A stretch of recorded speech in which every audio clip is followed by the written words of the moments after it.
الشيطان الرجيم بسم الله الرحمن الرحيم فمن حاجك فيه من بعد ما جاءك من العلم فقل تعالوا ندعو أبناءنا وأبناءكم ونساءنا ونساءكم وأنفسنا وأنفسكم ثم نبتهل فنجعل لعنة الله على الكاذبين إن هذا لهو القصص الحق وما من إله إلا الله وإن الله لهو العزيز الحكيم فإن تولوا فإن الله عليم بالمفسدين.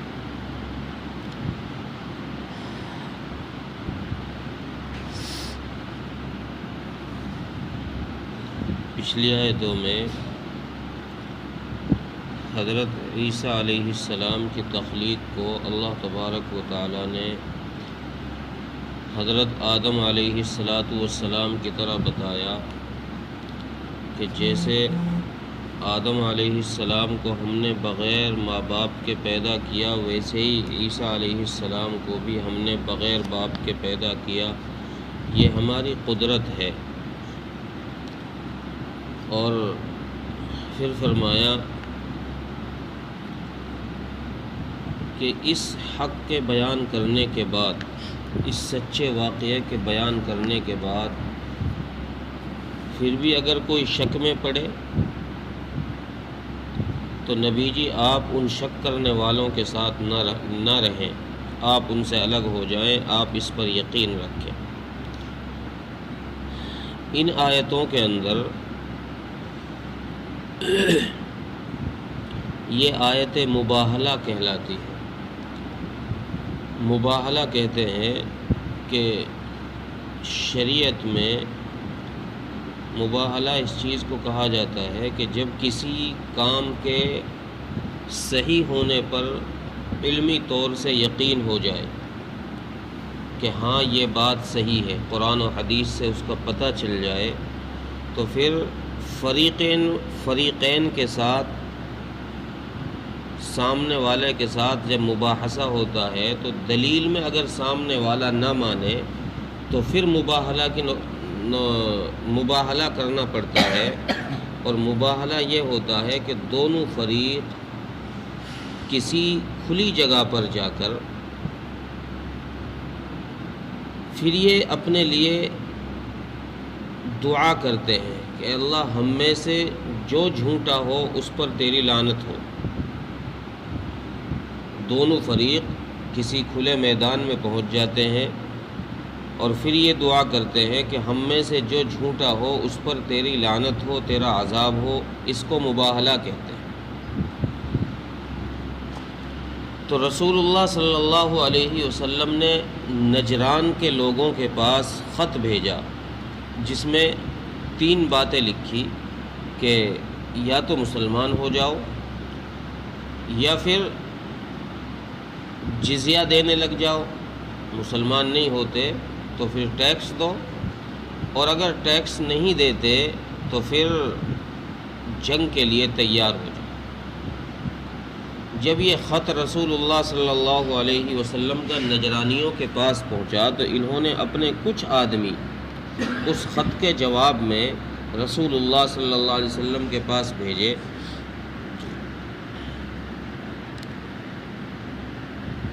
3-4 آدمی، بعض مفسرین نے 3 آدمی لکھے ہیں، بعض نے کچھ زیادہ بھی لکھے ہیں. 3-4 آدمیوں کا وفد رسول اللہ صلی اللہ علیہ وسلم کی خدمت میں تشریف آئے اور آپ سے مذہبی امور پر بات چیت ہوئی. آپ نے ان کو اسلام کی دعوت دی. یہ کہنے لگے کہ ہم تو پہلے سے مسلمان ہیں. ان میں آپس میں جب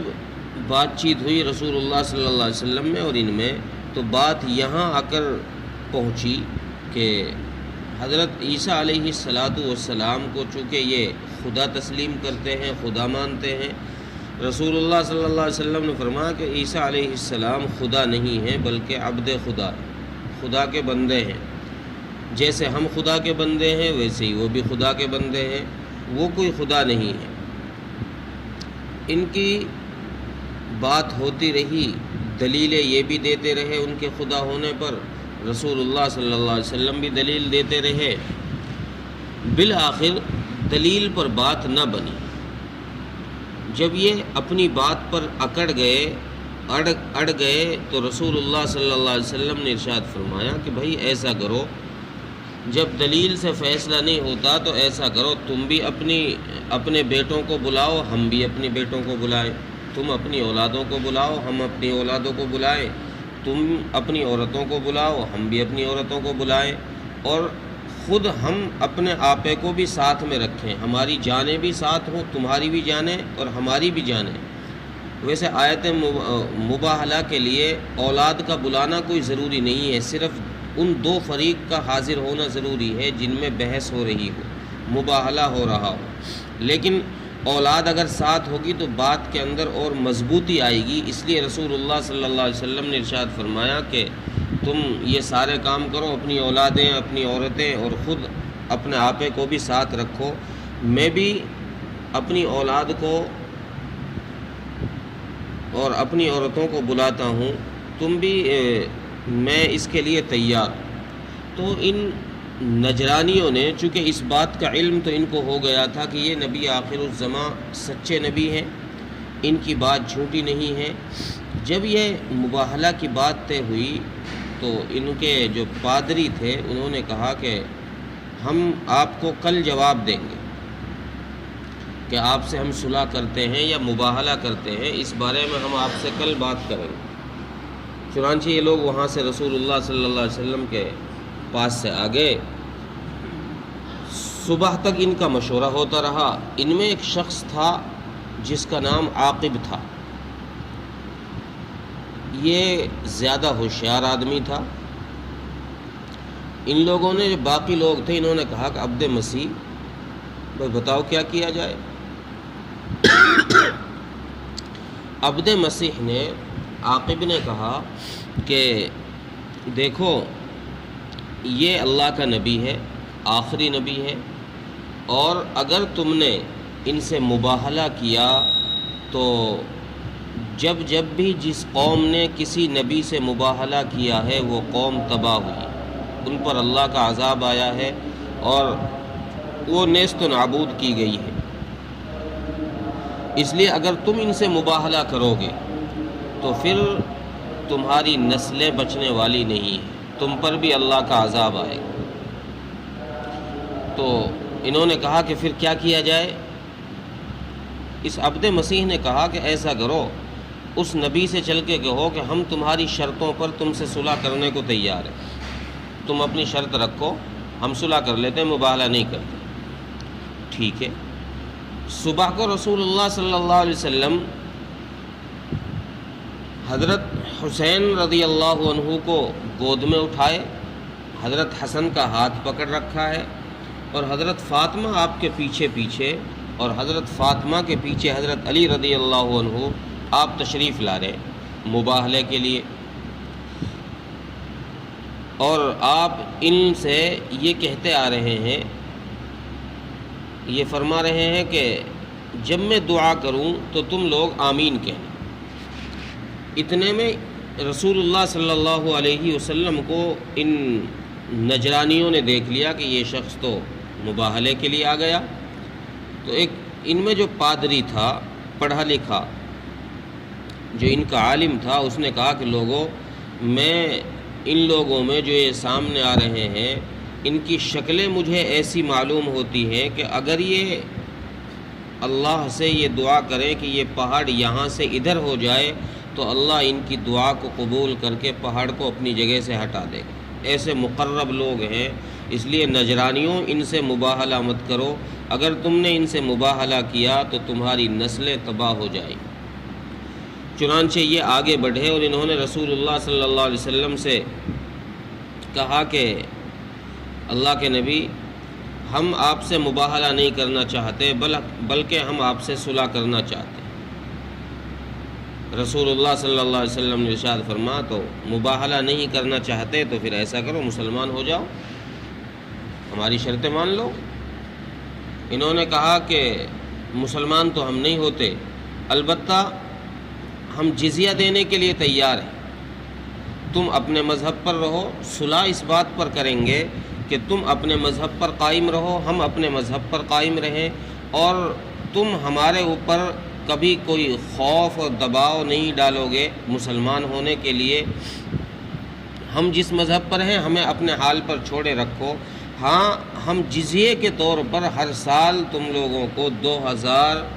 جوڑے کپڑوں کے دیا کریں گے، 1000 ماہ سفر میں اور 1000 جوڑے رجب میں ہم تم کو دیا کریں گے۔ چنانچہ اس بات پر صلح ہو گئی، اور رسول اللہ صلی اللہ علیہ وسلم نے مباہلہ ان سے نہیں کیا۔ پھر آپ صلی اللہ علیہ وسلم نے ارشاد فرمایا کہ ان نجرانیوں کے سروں پر عذاب آ ہی گیا تھا،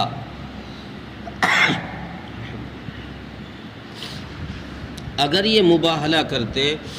تو اللہ تبارک و تعالیٰ ان پر عذاب بھیج کر ان کی شکلیں سوروں اور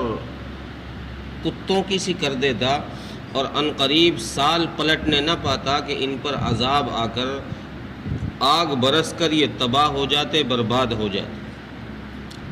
یہ آیت مباہلہ ہے۔ یہاں اس آیت کے اندر ایک بہت بہت بہت اہم مسئلہ